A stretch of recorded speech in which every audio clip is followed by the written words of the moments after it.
अगर आप दिल्ली में रहते हैं तो इस बार किसी भी तरीके के पटाखे दीपावली पर नहीं जला पाएंगे। ये फैसला लिया है दिल्ली सरकार ने। दिल्ली के पर्यावरण मंत्री गोपाल राय हमारे साथ हैं। गोपाल जी, पूरा क्या फैसला है? देखिए, हम सब लोग जानते हैं कि सर्दियों में दिल्ली के अंदर प्रदूषण का स्तर काफ़ी बढ़ने लगता है। कल दिल्ली के अंदर AQI 45 था, लेकिन हम देखते हैं कि धीरे धीरे दिवाली के बाद ये 450 पहुंच जाता है। खतरनाक स्थिति हो जाती है।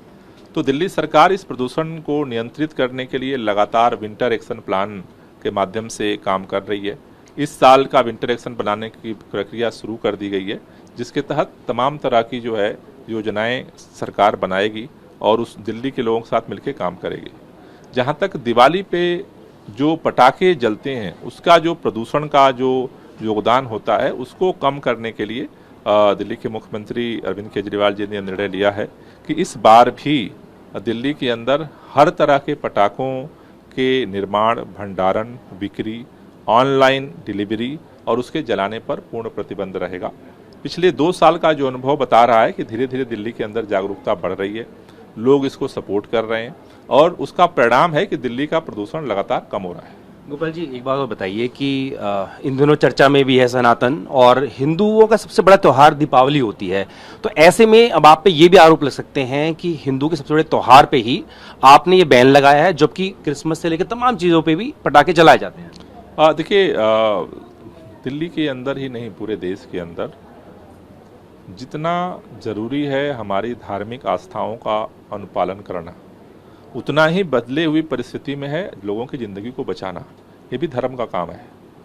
तो पटाखों पे प्रतिबंध लगाने का मतलब है कि त्यौहार को प्रतिबंधित करना नहीं है। दिल्ली में पिछली बार भी लोगों ने दिए जलाए, धूमधाम से दिवाली मनाया, लोगों ने मिठाइयाँ बांटी। मेरी अपील है लोगों से कि खूब दिए जलाइए, दिवाली धूमधाम से मनाइए, पटाखों पर प्रतिबंध लगाइए और लोगों की ज़िंदगी बचाइए। ज़िंदगी बचाना जितना ज़रूरी है उतना ही हमें अपने धार्मिक जो त्यौहार हैं उनको भी धूमधाम से मनाने की ज़रूरत है। तो मुझे लगता है कि दिल्ली वालों ने जिस तरह से सहयोग किया है, आगे भी हम मिल करके दिल्ली के अंदर प्रदूषण को कम करने में सहयोग करेंगे। और इन प्रतिबंधों का असर भी दिख रहा है कि धीरे धीरे जो तमाम प्रयास हो रहे हैं उसके परिणाम स्वरूप दिल्ली में प्रदूषण कम हो रहा है। आपने भी सुप्रीम कोर्ट के आदेश का जिक्र किया, उसमें ग्रीन क्रैकर्स को अलाउ किया था। तो क्या ऐसा नहीं कोई व्यवस्था बन सकती है जो ग्रीन क्रैकर्स हैं उनको ही अलाउ किया जाए, उसको थोड़ा मजबूती से? 2018 में ये निर्णय सुप्रीम कोर्ट ने दिया था। उसके बाद 19 में जो परिस्थितियां बनी वो उससे कोई नियंत्रण नहीं दिखा।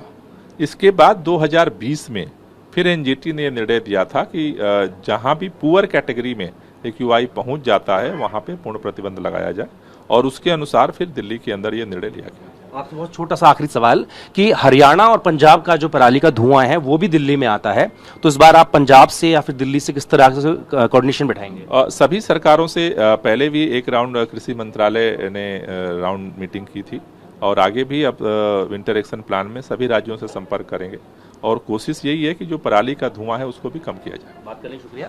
तो दिल्ली सरकार ने साफ कर दिया है कि दिल्ली में किसी भी तरीके के जो क्रैकर्स हैं उनको रखना, बेचना या फिर उनका इस्तेमाल करना पूर्ण रूप से प्रतिबंध है। उसको लेकर जो इन्फोर्समेंट एजेंसीज हैं उनको भी निर्देश जारी कर दिए गए हैं। अपनी वीडियो सहयोगी राजू यादव के साथ जितेंद्र भाटी, टीवी भारतवर्ष, दिल्ली।